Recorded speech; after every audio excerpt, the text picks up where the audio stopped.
হওয়ার কথা ছিল অভিষেক শর্মা স্ট্রাইক, হয়ে গেল তিলক ভার্মা স্ট্রাইক।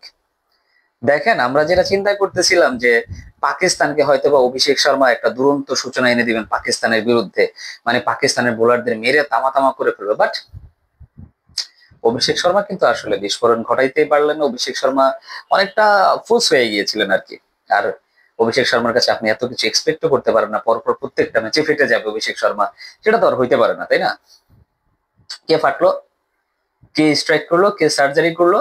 সেটা করলো হচ্ছে शर्मा जी ने नहीं किया, शर्मा जी ने नहीं किया, किया तो कौन किया?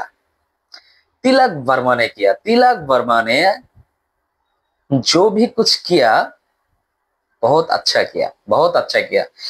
বলতে চাচ্ছি যে একটা আমরা ছোটবেলায় একটা জিনিস দেখতাম, বলতো, এখনো বলে যে সারা রাত জেগে জেগে পড়লাম হচ্ছে আহ ধরেন একটা প্যারাগ্রাফ, একটা রচনা, সারা রাত জেগে জেগে পড়লাম হচ্ছে এম ইন লাইফ, আসলো জার্নি বাই বোট। তো এরকম হয়েছে বিষয়টা, সারা রাত ধরে পাকিস্তানি বোলাররা অ্যানালাইসিস করলো তারা কিভাবে অভিষেক শর্মাকে সামাল দিবে। তারা কিন্তু অভিষেক শর্মাকে সামাল দিয়েই দিয়েছে, কিন্তু তিলক ভার্মা যে আউট অফ সিলেবাস চলে আসলো ভাই, সেটা হইলই না। শেষ পর্যন্ত সেই তিলক ভার্মা পাকিস্তানকে চূর্ণ বিচূর্ণ করে দিয়ে 53 বলে 69 রানের দারুণ একটা অপরাজিত ইনিংস খেলে ভারতকে 2025 এশিয়া কাপের চ্যাম্পিয়ন বানিয়ে দিল। সত্যিকার অর্থে আমাকে যদি জিজ্ঞেস করেন, যদি এই চ্যাম্পিয়ন্স ট্রফি পাকিস্তান জিতে যেত সামহাও, এটা না কেমন যেন ইনজাস্টিস হইতো।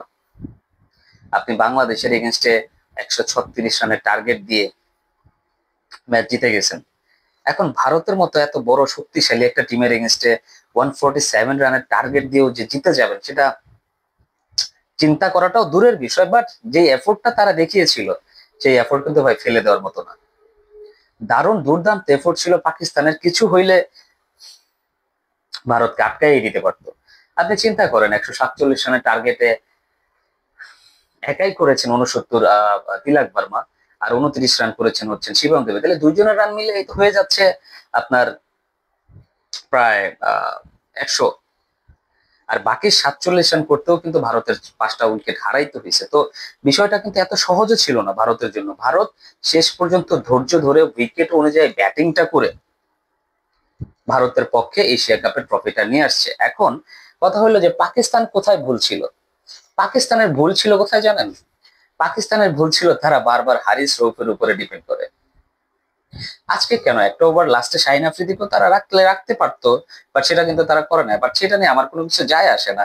পাকিস্তানের হারিস হারিস রৌফ বল করতে এসে খাইলো মাইর, অন্যদিকে পাকিস্তানের ব্যাটার হারিস রৌফ এসে 0 রানে আউট হয়ে ফিরে গেলেন। মানে হারিসরাই পাকিস্তানকে হারাইছে, হারিসরাই পাকিস্তানকে হারাইছে। ও এখন আসলে কি বলবো, দেখেন, পাকিস্তান, আমি ব্যক্তিগতভাবে বলবো যে এত কম রানে ভারতকে আটকায় দিয়ে যদি পাকিস্তান চ্যাম্পিয়ন হইতো, সেটা ভালো লাগতো না, সেটা ভালো লাগতো না। আর আমি চিন্তা করেছিলাম পাকিস্তান নিজেরাই নিজেদের প্লট তৈরি করেছে এরকম ভাবে।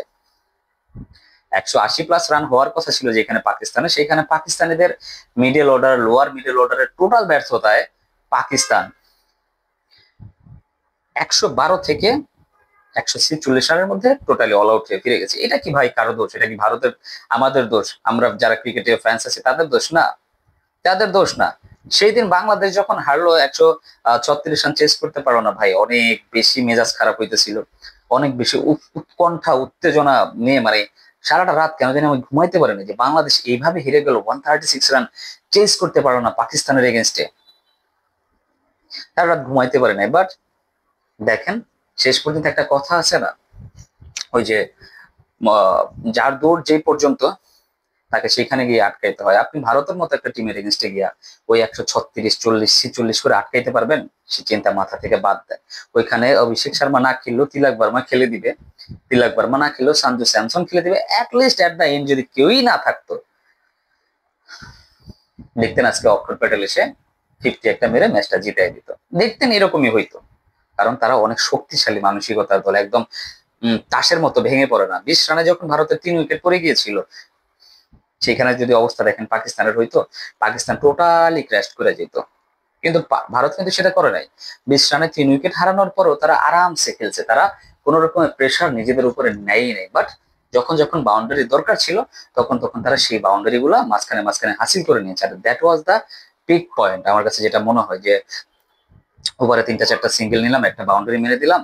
এরকমই প্ল্যান থাকা উচিত। বাংলাদেশ যদি সেদিন প্ল্যান করে খেলতে পারতো পাকিস্তানের এগেনস্টে, তাইলে আজকে বাংলাদেশও আমার কাছে মনে হয় যেন ভারতের এগেনস্টে গতকালকের ফাইনাল ম্যাচটা খেলতে পারতো। হারিয়ে জিতে পরের হিসাব, বাট বলতে তো পারতাম যে ভাই, এশিয়া কাপের দ্বিতীয় শক্তিশালী দল হয়ে গেছি আমরা, এটা বলতেই পারতাম পারফরমেন্স অনুযায়ী।